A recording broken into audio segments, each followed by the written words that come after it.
Hi అండి. Welcome to Sri TV tarot triple one. నా వీడియోని ఆదరిస్తున్న మీ అందరికీ పేరు పేరున నా ధన్యవాదాలు. మీ పర్సన్ పంపిస్తున్న లవ్ మెసేజ్ ఈరోజు ఏంటో చూద్దామండి. సో మీ పర్సన్ని మీరు 3 టైమ్స్ తలుచుకోండి. ఇది టైమ్లెస్ రీడింగ్. మీరు ఏ టైంలో చూసినా ఇది రిజెక్ట్ అవుతుందండి. Please అంజల్ gratitude. మా వ్యూయర్ మనసులో ఉన్న పర్సన్ యొక్క ఎనర్జీని కనెక్ట్ చేయండి. లవర్స్. సో వాళ్ళైతే మిమ్మల్ని కలిసి ఉండాలనుకుంటున్నారు, మిమ్మల్ని సోల్మేట్గా ఫీల్ అవుతున్నారు. మీలా తనని అర్థం చేసుకునే వాళ్ళు కూడా ఎవరు లేరు అంటండి. సో ఆ విధంగా అయితే వాళ్ళు ఫీల్ అవుతున్నారు. ఏదేమున్నా మీతోనే ఇక మీదట తన లైఫ్, మీ మధ్య ఎన్ని గొడవలు ఉన్నా, ఎన్ని డిఫరెన్స్ ఉన్నా తిరిగి మళ్ళీ మనం కలుస్తాం, మళ్ళీ మీరే నాకు కావాలి అన్నట్టు మాట్లాడుతున్నారు. సో మెసేజ్ చూద్దామా? Please Angel gratitude, please Angel gratitude, please Angel gratitude. మా వ్యూయర్ యొక్క మనసులో ఉన్న పర్సన్ ఎనర్జీని కనెక్ట్ చేయండి. నీ కాల్ ఆర్ మెసేజ్ కోసం వెయిట్ చేస్తున్నా, నిద్ర లేని రాత్రులు ఎన్నో గడుపుతున్నా. సో చాలామంది నో కాంటాక్ట్, నో కమ్యూనికేషన్ సిచ్యువేషన్లో ఉన్నారేమో అండి. సో వాళ్ళైతే మీ అంతలో మీరు కాల్ చేస్తారని అనుకుంటున్నారు. ఎందుకంటే ఇప్పటి వరకు మీరైతే వాళ్ళకి కాళ్ళు మెసేజ్లు చేసి ఉండొచ్చు, కానీ ఇప్పుడు మీరు స్టాప్ చేశారండి. అదే వాళ్ళకి అర్థం కావట్లేదు, వాళ్ళు బాధపడుతున్నారు. వాళ్ళు ఏంటంటే మీ నుండి ఎక్స్పెక్ట్ చేస్తున్నారు కాల్ ఆర్ మెసేజ్ కోసం. నీలాంటి వజ్రాన్ని వదిలి రంగురాల కోసం పరిగెత్తాను, నీ దగ్గరికి రావాలని, చూడాలని, మాట్లాడాలని ఉంది, కానీ రావాలంటే భయం వేస్తుంది. సో చాలామంది ఒకవేళ మిమ్మల్ని వదిలేసి వాళ్ళ ఫ్యామిలీ గురించి కానీ, జాబ్ గురించి కానీ, లేదా అదర్ రొమాంటిక్ పార్టీ అయిన థర్డ్ పార్టీ గురించి మిమ్మల్ని వదిలేసి వెళ్ళి ఉంటారండి. సో ఇప్పుడు వాళ్ళకి అర్థమవుతుంది, మీలాంటి ఒక డైమండ్ని వదిలేసుకున్నారు వాళ్ళు. మళ్ళీ మీ దగ్గరికి రావాలి అంటే కనుక మొహం జల్లట్లేదండి, భయం కూడా వేస్తుందంట వాళ్ళకి. 100% చూడండి. నేను ద్రోహం, మోసం చేసి అనుకున్నావా? నా సిచ్యువేషన్ అలాంటిది, ప్లీజ్ నా గురించి వెయిట్ చేయవా? కొంతకాలానికి తిరిగి వస్తాను. సో వాళ్ళు ఎలాంటి సిచ్యువేషన్లో ఉన్నారో తెలియదండి. సో వాళ్ళైతే వెళ్ళారు. త్వరలో అయితే నేను వస్తాను, నా గురించి వెయిట్ చేస్తారా అని చెప్పేసి అడుగుతున్నారు. థర్డ్ పార్టీ క్యారెక్టర్ ఇప్పుడు అర్థమవుతుంది. ప్రజెంట్ థర్డ్ పార్టీ సిచ్యువేషన్లో ఉన్నా. ఇక్కడ మిమ్మల్ని వజ్రాన్ని వదిలేసి రంగురాల కోసం పరిగెత్తాను అని చెప్పేసి అన్నప్పుడు అర్థమైపోయింది అది థర్డ్ పార్టీ సిచ్యువేషన్ అని ఆల్రెడీ నేను చెప్పాను. ఇది మళ్ళీ ఇంకొక కార్డ్ డబ్బులు కన్ఫర్మేషన్ వచ్చిందండి. Please Angel gratitude, please Angel gratitude, please Angel gratitude. Karmic situation 2 వచ్చాయండి. కార్మిక్ సిచ్యువేషన్లో ఉన్న వీలైనంత త్వరలో నీ దగ్గరకు వస్తా. ఇక్కడ కూడా అదే చెప్తున్నారు, వస్తాను అని. ఇక్కడ కూడా అలాగే చెప్తున్నాను. నేను నిన్ను చాలా బాధ పెట్టాను, నాకు తెలుసు. తిరిగి నీ లైఫ్లోకి వస్తే క్షమిస్తావా, ముందులో నాతో ఉంటావా? సో ఇది వాళ్ళ మెసేజెస్ అండి. నేను టారో డెక్ నుండి కూడా తీస్తాను నేను. Please Angel gratitude, please Angel gratitude, please Angel gratitude.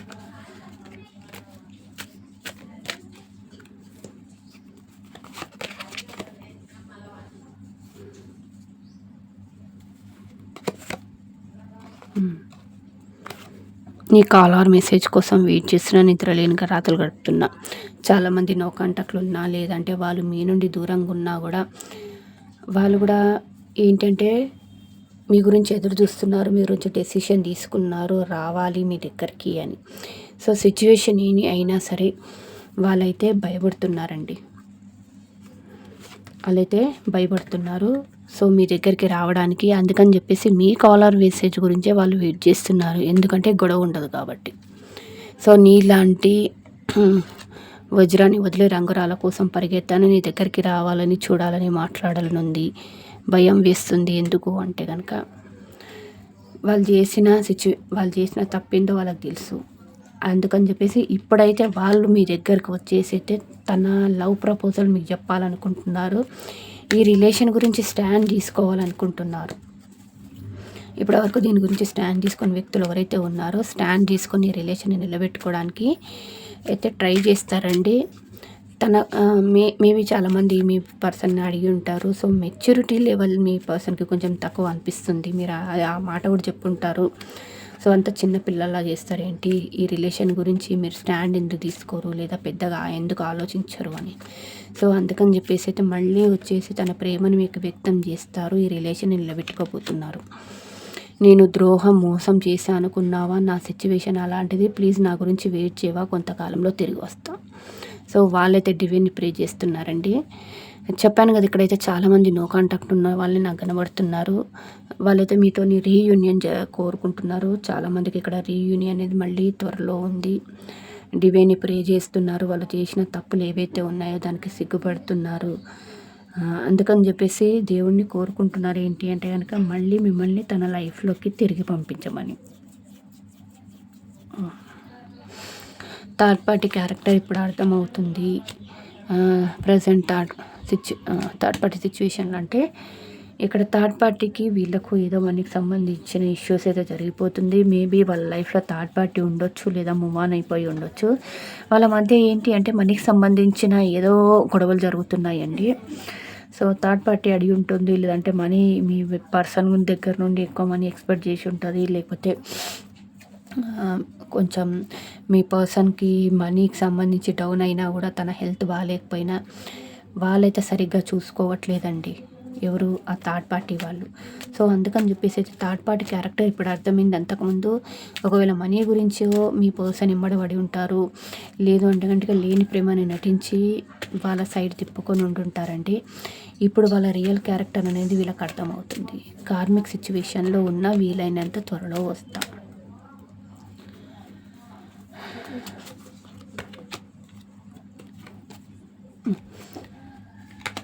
Temperance ఏంటి అంటే కనుక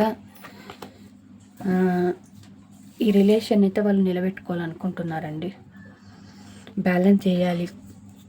సో ఇప్పటివరకు అయితే దీని గురించి స్టాండ్ తీసుకోలేని వాళ్ళు ఎవరైతే ఉన్నారో, దీన్ని ఏ విధంగా మెయింటైన్ చేయాలని తెలుసుకోలేని వాళ్ళు ఎవరైతే ఉన్నారో దీని గురించి స్టాండ్ తీసుకోబోతున్నారు. ఈ రిలేషన్ అయితే ముందుకు వెళ్ళాలని అనుకుంటున్నారండి.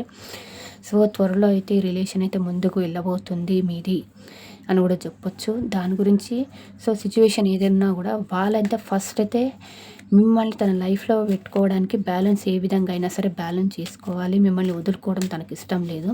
సో బ్యాలెన్స్ అయితే చేయాలని అయితే అనుకుంటున్నారు. నేను నిన్ను చాలా బాధ పెట్టాను నాకు తెలుసు, తిరిగి నీ లైఫ్లోకి వస్తే క్షమిస్తావా, ముందులా నాతో ఉంటారా. రీయూనియన్ వాళ్ళు కోరుకుంటుంది. జస్టిస్ జడ్జిమెంట్ కానీ 6 ఆఫ్ కప్స్ కానీ అన్నీ చూడండి, వాళ్ళు మీతో రీయూనియన్ కోరుకుంటున్నారండి. సో మళ్ళీ తిరిగి కలిసి మీ దగ్గరకు ఉండాలి అనుకుంటున్నారు. మేబీ వీళ్ళు మీకు చిన్నప్పటి నుండి తెలిసిన మా ఫ్రెండ్స్ కానీ కొలీగ్స్ కానీ లేవా భావమర్తలు అంటారు కదా, ఆ విధంగా అయినా తెలుసుండొచ్చు. లేదా మీ ఇద్దరు చాలా సంవత్సరాల నుండి ఒకే ఆఫీస్లో వర్క్ చేస్తున్న వాళ్ళు అవి కూడా ఉంటారండి. మీ గురించి అయితే మీ పర్సన్ వేరే వాళ్ళ దగ్గర అడుగుతున్నారు, ఎలా ఉన్నారు మీరు ఏంటి అనేది. మీతో ఒక రీయూనియన్ కోరుకుంటున్నారు. తన లవ్ని మీకు చెప్పాలి. ఇక మీదట మళ్ళీ మనం ఇద్దరం కలిసి ఉందాము. ఇప్పటివరకు జరిగిన గొడవలు ఏవైతే ఉన్నాయో మేము పక్కన పెట్టి మళ్ళీ మనం తిరిగి కలుసుకుందాము అని చెప్పేసి అనుకుంటున్నారు. కొంతమంది అయితే మళ్ళీ గెట్ టుగెదర్ అనే ప్రోగ్రాంలో కూడా మీరు ఇద్దరు కలిసే ఛాన్సెస్ కనబడుతుంది. వాళ్ళు మీకు ఒక గిఫ్ట్, స్మాల్ గిఫ్ట్ ఇవ్వచ్చు. మళ్ళీ మిమ్మల్ని తన లైఫ్లో ఆహ్వానించడానికి కూడా.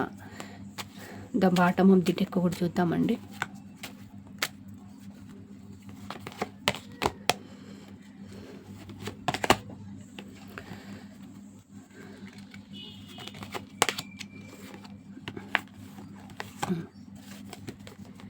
చూడండి, the emperor and full card. So మీ పర్సన్కి ఈగో యాటిట్యూడ్ ఏదైతే ఉందో, రూల్స్ రెగ్యులేషన్ పాటించే వ్యక్తులు. సో మీరు వాళ్ళు ఏది చెప్తే మీరు అది పాటించాలి. వాళ్ళు అవును అంటే అవును, కాదు అంటే కాదు, ఆ టైప్లో ఉన్న వ్యక్తులు అండి మీ వాళ్ళు. సో వాళ్ళకున్న ఈగో వల్ల కూడా, యాటిట్యూడ్ వల్ల కూడా మీరు చాలామంది దూరం అయ్యి ఉంటారు అన్నట్టు అనిపిస్తుంది. సో వాళ్ళైతే అవన్నీ పక్కన పెట్టి ఈ రిలేషన్ గురించి అయితే ఒక స్టాండ్ తీసుకోబోతున్నారు. మీ గురించి వేరే వాళ్ళు ఎవరు ఆపినా కూడా వాళ్ళైతే ఆగడానికి ఇష్టం లేదండి.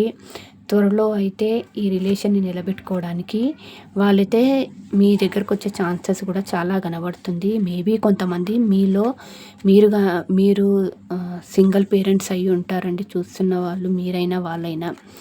సో త్వరలో అయితే మీ పర్సన్ అయితే మీ లైఫ్లోకి రాబోతున్నారు. ఏంజల్ గైడెన్స్ ఏంటో చూద్దాం. Please Angel gratitude, please Angel gratitude, please Angel gratitude. Communicate clearly. So me person మళ్ళీ వచ్చినప్పుడు మీరు మాత్రం ఎందుకు గొడవలు జరిగాయి, ఏంటి, వాళ్ళు ఏ విధంగా మీతో ఉండడానికి వచ్చారు, సో ఈ రిలేషన్ని ఎక్కడి దాకా ముందుకెళ్ళి తీసుకెళ్దాం అనేది ప్రతి ఒక్క విషయాన్ని కమ్యూనికేషన్ చేయండి. క్లారిటీగా మాట్లాడుకోండి. ఫస్ట్ మీరు మాట్లాడుకున్న తర్వాతనే వాళ్ళని మీ లైఫ్లోకి అలో చేయండి.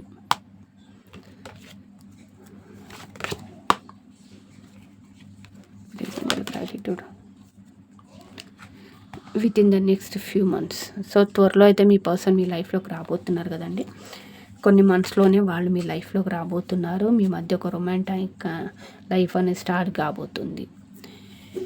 దయచేసి ఈ వీడియో నచ్చితే ప్లీజ్ అండి సబ్స్క్రైబ్ చేయండి, లైక్ చేయండి, షేర్ చేయండి. మీరు చేసే ఒక్క సబ్స్క్రైబే నా ఛానల్ ముందుకెళ్ళడానికి ఎంతో యూజ్ అవుతుంది. Thank you.